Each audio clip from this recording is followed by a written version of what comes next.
Aí vai ter a bênção, a prosperidade e o escambau. Né? Aí é combinado isso, combinado nos bastidores. Tem uma meia dúzia de pessoas que vão na frente, que se levantam, põem o envelope vazio no gasofilácio. Tem nada.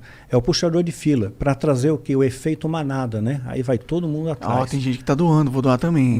Aí vai no efeito manada. As pessoas acreditam mesmo nisso. Acredita, vai efeito manada. Mas isso é algo do satanismo ou é algo só dos caras filha da puta querendo ganhar mais dinheiro? Pois é, foi algo plantado pelo satanismo. Mas para isso vingar, tem que ter um coração disposto para aceitar aquilo. Quer dizer, eu te proponho uma coisa, né? Um negócio sujo, por exemplo. Vamos assaltar um banco, né? Vamos fazer fazer tipo a Casa de Papel aí, vamos fazer um assalto daqueles, né? Você pode aceitar ou pode recusar. Então, depende muito do seu coração. Então, foi apresentado diante desses líderes, né, algumas coisas. Né, os satanistas apresentaram alguns modelos para eles. Né, eles aceitaram, a maioria aceitou. Tanto é que depois formou-se no Brasil uma coalizão apostólica brasileira. Já ouviu falar disso? Não. Pois é. Tem apóstolos hoje agora, né, na igreja. Né? Só que apóstolo, biblicamente falando, não existe. Não existe apóstolo para os dias de hoje. Os apóstolos foram só para a época de Jesus. Né? Só para aquele momento histórico. O que define um apóstolo? Nem sei. Ele é tipo um cara muito conectado com Deus, assim. Mais do que a maioria. Na minha concepção de que não entende nada sobre isso. Ele tem essa conexão, mas não é essa a ideia que querem passar. É isso mesmo. Que ele é mais conectado com Deus, mais do que a maioria, que ele tem uma autoridade superior, ou que ele é mais espiritual, né, ou que ele tem uma sabedoria superior. Essa é a ideia. Ele é único. Isso. Dentro da fé. Exato. É o conceito que colocam hoje. Errado, contaminado, para enganar o povo. Né? E qual é a definição bíblica de apóstolo? Né? No livro de Atos, no capítulo 1, Pedro, que foi um dos primeiros líderes da igreja, Jesus comissionou a Pedro, né, como sendo os primeiros líderes da igreja, né, eles estão conversando entre eles ali, como vão substituir Judas, porque eles eram 12. Né? Poxa, como é que a gente vai substituir Judas? Aí eles chegam num tal de Matias, né? E esse Matias acaba não rolando, não deu certo. Eles já tiraram sortes ali, né? Não foi uma coisa de orar, de tentar ouvir a voz do Espírito e tal.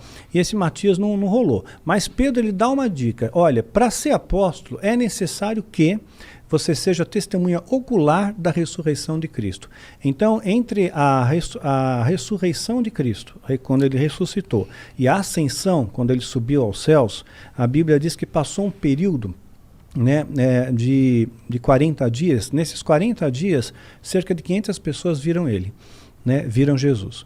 Né? Então, nesse período, quem viu isso, quem viu a ressurreição, ele tem a chancela de apóstolo, né, porque ele foi testemunha ocular. Paulo é o último a ver Jesus, por isso que ele é apóstolo também. Né? Lucas, que andava com Paulo, né? Lucas era um historiador e um médico. Né? Ele escreveu o Evangelho de Lucas e também escreveu o livro de Atos. Lucas, ele andava com Paulo, mas ele não se intitula apóstolo. Em momento algum, ele não fala, eu sou apóstolo. Eu sou Lucas. Né? Marcos, o Evangelho de Marcos, que é um evangelista, são 4 evangelhos. Né? Jesus escolheu 12. Né? Só que desses 12, nem todos escreveram evangelhos.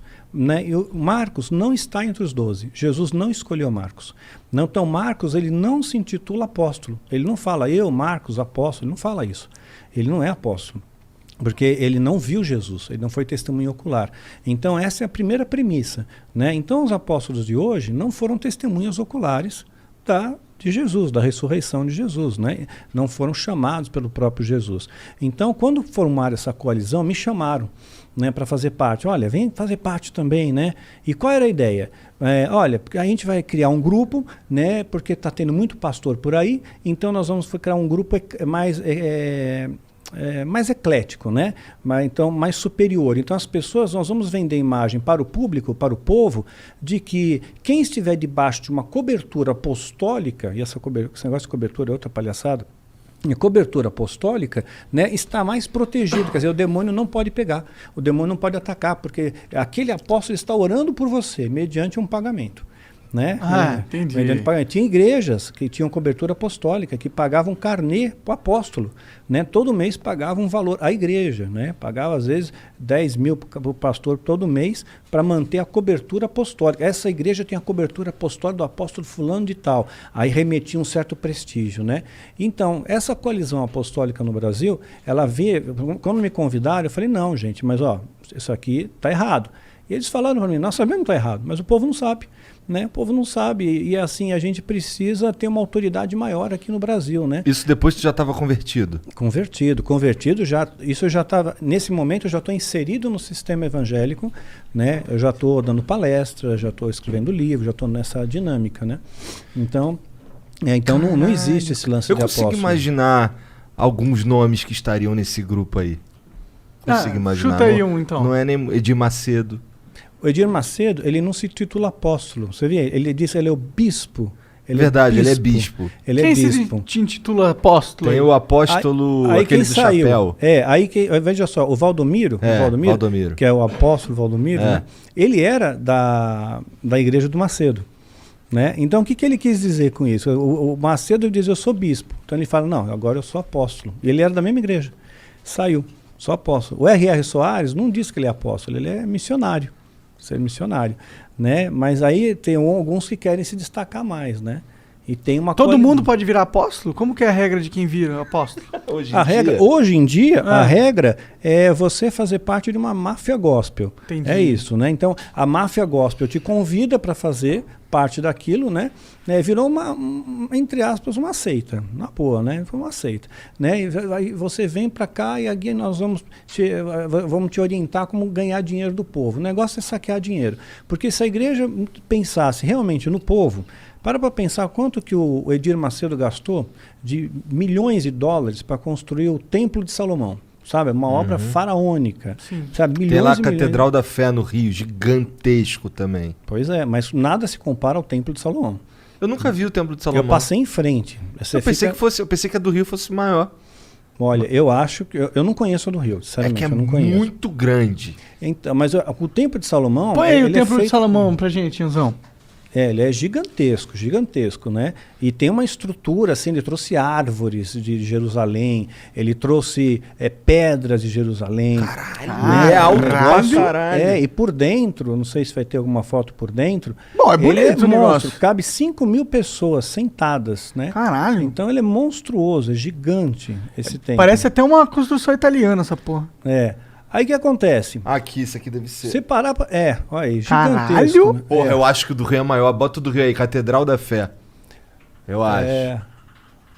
Então agora imagina, o que foi investido aqui. Puta que pariu! A Catedral da Fé acho que é a maior. Eu acho que é maior também. Não sei não, hein? Mas é bem mais feia também. Acho que empatou aí. É porque a arquitetura não é tão... Não chama tanto atenção, mas Nossa, é grande. isso aqui por dentro, cara, parece o Maracanã. É muito grande. Tem patamares, assim, de cadeiras. Muito grande. Agora imagina, né? Se esse investimento fosse feito, por exemplo, vamos melhorar a condição do povo? Vamos investir no hospital? Vamos construir um hospital. Padrão Einstein, cara. Com dinheiro investido aqui, padrão Einstein, padrão sírio-libanês. Né? Então, de graça para todo mundo. De graça, né? Quando a Igreja Católica começou a colonizar o Brasil, os índios e tudo mais, começaram a abrir hospitais. Tem hospital hoje, Hospital São Camilo, né?